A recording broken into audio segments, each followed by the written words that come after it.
और आसपास के पहुंचे आदरणीय बुजुर्गों, नौजवान साथियों, नारनौंद के और बल्कि पूरे हिसार के इलाके के बहुत ही गणमान्य और सामाजिक कामों में हमेशा अपनी जिम्मेदारी निभाने वाले हमारे बहुत ही आदरणीय उमेद लोहान जी, आप तमाम नौजवान साथियों, पत्रकार छायाकार साथियों, सारे ने इस सर्दी में राम राम जी। हमारे चाचा जी ने आप तो विस्तार तो बता तो दी होगी, और 3-4 दिन तो हम भी बाहर प्रचार कर रहे थे। कुछ नई बातें आ जाए दिमाग में जो साझा करनी जरूरी है। एक आपने कैंसर की बीमारी का सबने सुना होगा। तो कैंसर की बीमारी है, ये एक सेल तो शुरू हो, एक कोशिका तो शुरू हो, एक एकदम न्यू को नहीं होता, पूरे शरीर में कैंसर फैला है। छोटी सी कीटाणु का रूप में शुरू हो, जिसने हम कोशिका बोला। अगर उस पहली सेल का इलाज करवा लिया जा तो आगे फैलने तो बच जाए, लेकिन अगर उस पहली कोशिका का इलाज ना कराया जा, वह खराब हो जाए, तो वह फिर बराबर वाली दूसरी कोशिका ने फिर न्यू कर दी 2 तो 4 तो 8 और 16 करके सारे शरीर ने खराब कर दे है। और एक दिन वह बीमारी इतनी लाइलाज हो जाए कि आदमी खत्म हो जाए। अरे ताजा आपने कोरोना की बीमारी भी सुना होगा। एक आदमी को हो जाया करती, फिर वह आदमी तो दूसरा तीसरा करके एक गांव में कोरोना वाला आ जाता तो सारे गांव में कर दिया करता। यह जो संक्रामक बीमारी कोरोना की है और यह संक्रामक बीमारी कैंसर की है, ये एक सबक है। अगर जो छोटी चीज दिखे है ना, बाद में वही चीज जाके बड़ी बना करे। हमारे गांव में जो यह घटना हुई है, बाहर गए नई बात आई, अगबिला वे गांव में तो पहले भी बतेरे मर्डर हुए हैं, और इस बात पे इतना जोर क्यों ला रहे हो? 2 महीने हो गए तो हमें सड़क पे बैठे हो। बुजुर्गों, सम्मानित साथियों, हमारे गांव के मर्डर एक कैंसर नाम की बीमारी की शुरुआत है, और वो कैंसर है जाति के नाम का जहर। हमने उस दिन बड़े विस्तार से मैंने आपको बताया था।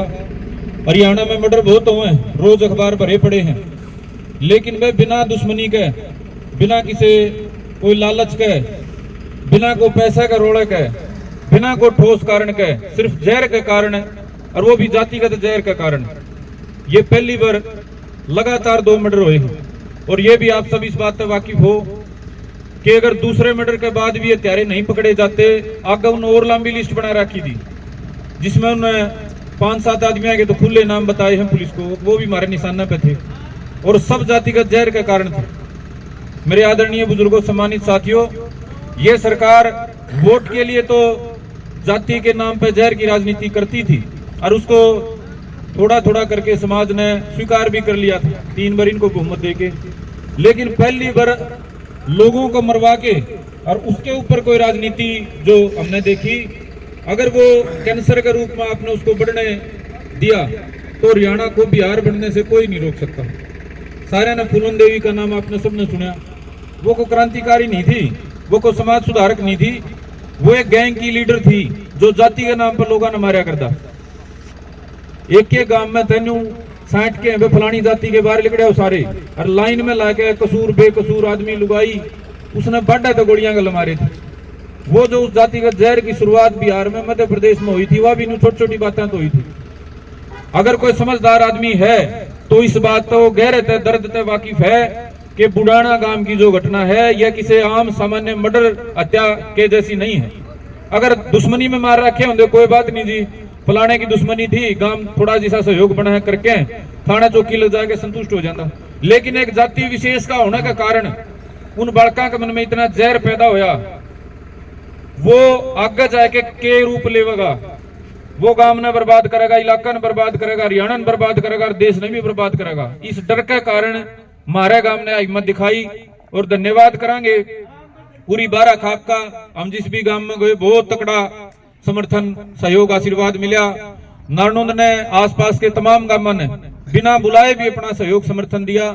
18 तारीख ने लगभग हरियाणा के चुनिंदा जो सरदार हैं, पंचायती बुद्धिजीवी, सब ने आके इसमें अपना सहयोग दिया, और लगभग इस बात की पूरे समाज में चर्चा होगी कि भाई इस कैंसर को और कोरोना को यही खत्म कराया जाएगा।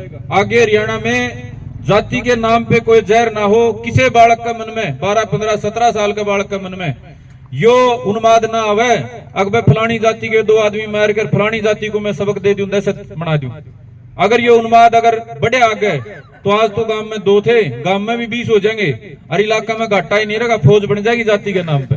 तो मेरे आदरणीय बुजुर्गों, सम्मानित साथियों, इस कैंसर को यहीं खत्म करके आप अपनी आने वाली पीढ़ी को बचाओगे। आने वाली पीढ़ी की उम्र है 13 साल की जी।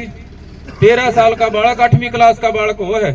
8वीं क्लास का बालक में इतना जहर कुकर आ गया कि उसने सुरा ठाया, उसने दांत ठाया, उसने सुआ ठाया और 60 वार कर दिए। हम भी कॉलेज यूनिवर्सिटी में पढ़े, हाँ झगड़िया में सारी चीजा में आए हैं। इतनी तो हमारे भीतर कदे न्यू को नहीं आई कि वह 60 सुए किसी को कोई मार सके। खूब क्रिमिनल भी हमने देखे, पूरे जहरीले जो 10-10, 20-20 आदमी मार के आ रहे। इतने कसाई तो वह भी को नहीं मार के, हमारी चाची कृष्णा को मार के और दोबारा 5 घंटे के बाद आके उसको शरीर को कुत्ते को खुआ दिया। यो जो जहरीली मानसिकता है बुजुर्गों, आदमी का तो इलाज हो जाकर है, लेकिन मानसिकता का इलाज में जोर लग गया करे। या जो हमारा प्रयास है, आप सबका प्रयास है, हमारे इलाका का प्रयास है, यो इस जहरीली मानसिकता को रोकने का प्रयास है। और आप इसमें हमारे चाचा ने बताई होगी विस्तार से, डीजीपी हरियाणा भी हमारी काफी सारी बातें सहमत थे।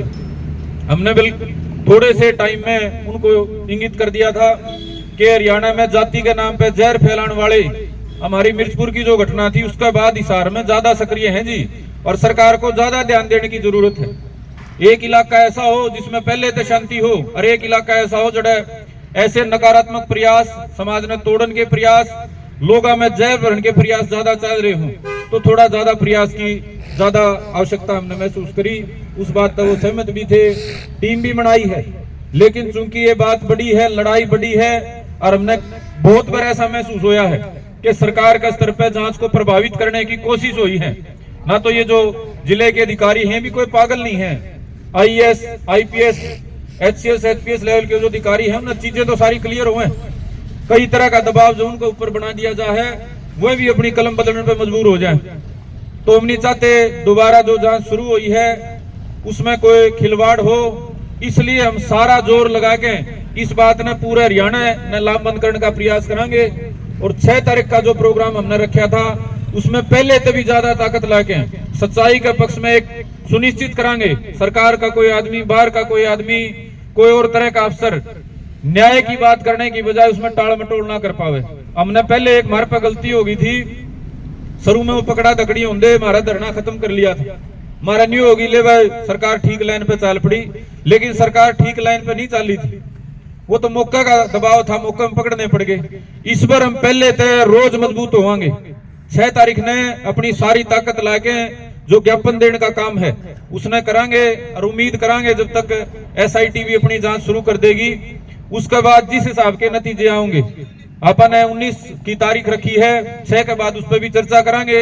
अगर 19 ने करनी है, पहला करनी है, बाद में करनी है, लेकिन बुजुर्गों, सम्मानित साथियों, इस कैंसर को यहीं रोकने के लिए आपने पहले से भी ज्यादा मजबूत होना पड़ेगा। गांव दर गांव आपके दर्द को महसूस कराया गया है। हर गांव में तो जो जिम्मेदार आदमी है सबका ये बात समझ में आई है।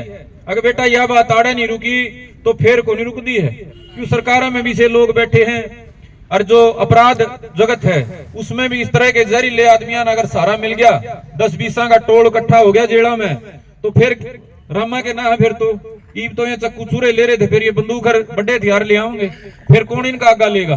तो इस बात को यहाँ एक सबक के रूप में जो मास्टरमाइंड जिसकी बहुत लंबी बार चर्चा होली, उस मास्टरमाइंड के पूरे गैंग को नेस्तनाबूद करके उसके पूरे जो नेटवर्क को धराशायी करके तबे जाके हम न्यू मानांगे हमारे इलाके में अमन चैन शांति सुरक्षित हो पाई।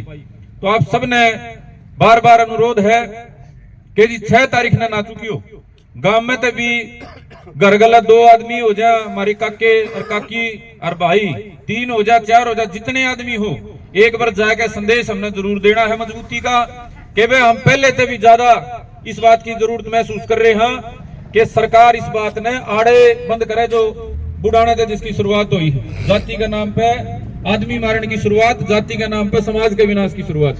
तो मेरे आदरणीय बुजुर्गों, मेरी मातृशक्ति 6 तारीख की तैयारी ज्यादा से ज्यादा करो। अपनी टीम प्रचार में लग रही है। उमेश जी जैसे बुद्धिजीवी, समाज के प्रतिनिधि और मजबूती से समाज के लिए आवाज बुलंद करने वाले हमारे बड़े हमारे को मार्गदर्शन ताकत देने के लिए हमारे बीच में पहुंच रहे हैं। इनके माध्यम से और पत्रकार छायाकार साथियों के माध्यम से बाकी भी जो इलाके के प्रतिनिधि हैं उन तक अनुरोध करेंगे कि वे 6 तारीख ने वो भी अपना नेतृत्व देने के लिए यहाँ पहुंचे, क्योंकि ना तो बेको चुनाव का टाइम है जी, हमारी कोई वोट की किसी की लड़ाई चल दी हो, ना अड़े को टिकट बननी, लेकिन इलाके ने जिस बात को महसूस कर लिया उसमें जो हमारा नेतृत्व है वो भी बराबर का हिस्सेदार होना चाहिए, उसका भी नेतृत्व सुनिश्चित होना चाहिए। और पत्रकार भाइयों, आपसे भी अनुरोध करेंगे कि वे 6 तारीख की बात को आप मजबूती से चलाओ। 6 तारीख को पूरे हमारा ये जो इलाका है ये एसडीएम नारनौंद के माध्यम से इन घटनाओं के बारे में सरकार को अपना मजबूत संदेश देगा। और उसके बाद जैसी भी चर्चा होगी, यहाँ बहुत बुद्धिजीवी लोग बैठे हैं, बाराखाप में, सतरोल में, रोगी में, आसपास की खापा में, हम आगे की कार्रवाई पे अपनी चर्चा और फैसला कर लेंगे। आप सारे भाइयों ने लगातार धरने को मजबूत कराया है, लगातार आपने अपनी ऊर्जा लगाई है, ठंड के मौसम में भी आपने मजबूत हौसला दिखाया है, तो आप सब इसके लिए बधाई के पात्र हो। हमने उस दिन भी चर्चा करी थी कि वे जंगल में आग लाग रही थी, जो चिड़िया अपनी सामर्थ्य से ज्यादा एक चोंच का गला, एक टपका गला आग बुझाने की कोशिश कर रही थी, उस चिड़िया का नाम इतिहास में सुनहरे अक्षरों में लिखा जाएगा। ना तो जी दुनिया में रहे रोज को कैंसर ते मरे है, को हार्ट अटैक ते मरे है, को बीमारी ते मरे है, को एक्सीडेंट ते मरे, ठाए के फूक दे, लेकिन बुढ़ाना गांव पे पहली बार इतनी बड़ी आफत आई थी। और मैं तो कहूं पूरे इलाके पे भी इस तरह की पहली बार आफत आई थी, और उसका आपने मजबूती से लगातार 2 महीने मुकाबला कराया है। सरकार के बहुत सारे